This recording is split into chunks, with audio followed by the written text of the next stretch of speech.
नमस्कार दोस्तों। ममता भरी कुकिंग में आप सभी का बहुत बहुत स्वागत है। दोस्तों, आज मैं ऐसे लड्डू लेकर आई हूँ जो आपके पूरे परिवार के लिए बहुत ही सेहतमंद है। तो आइए देखते हैं कैसे बनाए हैं। इसके लिए हमने कुछ खजूर ले लिए हैं। सूखे हुए जो खजूर होते हैं, इनको डंडी से अलग करके इसमें पानी डाल करके इसको थोड़ा साफ कर लिया है, क्योंकि ये काफ़ी गंदे से होते हैं तो इसका गंदा पानी निकल गया है ऊपर से। और फिर लिए है थोड़ी सी जो मुनक्के होते हैं और थोड़ी किशमिश, इसको भी हमें धो लेना है।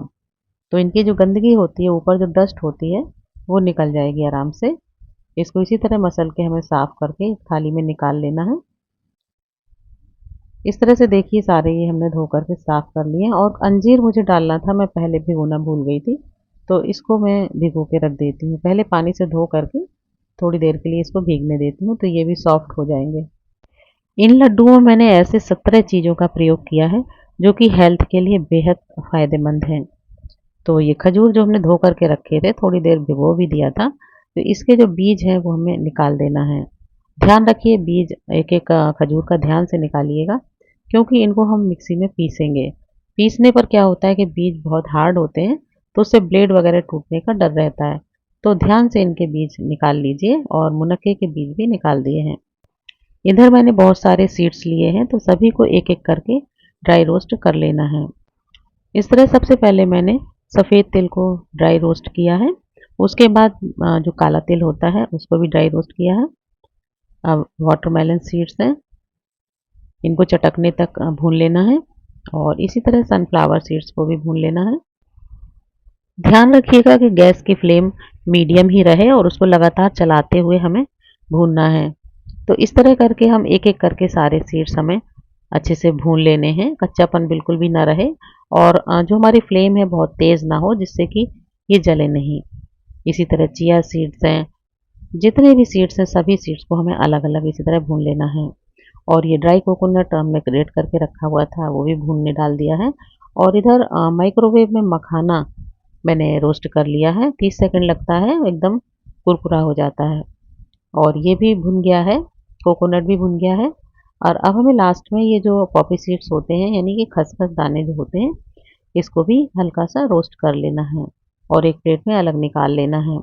तो माइक्रोवेव में मैंने बादाम और काजू को भी रोस्ट कर लिया है और 10-12 इलायची का पाउडर बना लिया है। और ये जो हमारे अखरोट हैं, इनको भी हमने रोस्ट कर लिया है माइक्रोवेव में। तो इस तरह जो बड़ी-बड़ी साबुत चीज़ें हैं, इनको हम पहले थोड़ा-सा ग्राइंड कर लेंगे। इन्हें हमें बहुत महीन नहीं करना है, तो इस तरह से दरदरा सा पाउडर बनाना है। बाकी सारी चीज़ों को भी अच्छे से मिक्स कर दिया है और इनको भी पीस लेना है। ध्यान रखिएगा कि पाउडर बहुत ज़्यादा महीन ना हो, थोड़ा दरदरा सा ही रहे, तो खाने में क्रंची टेस्ट आता है, बढ़िया लगता है। तो इस तरह देखिए सारी चीज़ें मिक्स करके पीस गई हैं। इनको एक बड़ी थाली में निकाल लिए हैं। अब इन सारी चीज़ों को भी मिक्स कर देते हैं, ऊपर नीचे ऐसे करते हुए सारी चीज़ें अच्छे से मिक्स हो जाएँ। और इधर ये हमारे अंजीर देखते हैं, ये भी भीग गए हैं, सॉफ्ट हो गए हैं। तो इनको एक प्लेट में मैंने काट के इस तरह से निकाल लिया है और इन्हीं के साथ मिक्स करके कैंची या चाकू जैसे भी आपको ठीक लगे इसको और छोटा-छोटा कर लेना है। फिर मिक्सी के जार में डाल करके इसको भी ग्राइंड कर लेना है, जितना भी ये हो सके। थोड़ा बहुत मोटा रहेगा तो कोई दिक्कत नहीं है। इसमें पानी बिल्कुल भी नहीं डालना है, क्योंकि पानी डालने से ये खराब हो जाएँगे। और पानी में हमने इसको भिगोया है, तो इसको हमें बाद में भून लेना है। तो इस तरह से देखिए ये अच्छे से पिस गए हैं। और एक कढ़ाई में मैंने देसी घी डाला है थोड़ा-सा, और उसमें इसको डाल करके हमें लो टू मीडियम फ्लेम पर इसको थोड़ी देर तक भूनना है, जिससे ये इस तरह से चिपचिपा सा ये बन के तैयार हो जाएगा सब। इस तरह से भूनने से इसमें जो पानी की थोड़ी बहुत मात्रा होती है वो सूख जाती है, जिससे कि हमारे लड्डुओं की शेल्फ लाइफ बहुत बढ़ जाती है। तो अब ये देखिए इसको एक थाली में निकाल लेते हैं, उनको ठंडा करना है थोड़ी देर के लिए। अब इस थाली में हमने जो ये निकाला है, तो इसको थोड़ा-सा और फैला देंगे, जिससे कि जल्दी से ठंडा हो जाए और हम जल्दी से लड्डू बाँध सकें। तो इस तरह से देखिए थाली में फैला दिया है पतला-पतला। अब जो हमने पाउडर बना के रखा था, उसी परात में एक साइड से थोड़ा-थोड़ा मिलाते जाएँगे। आप चाहे तो एक साथ किसी और बड़े बर्तन में मिला सकते हैं।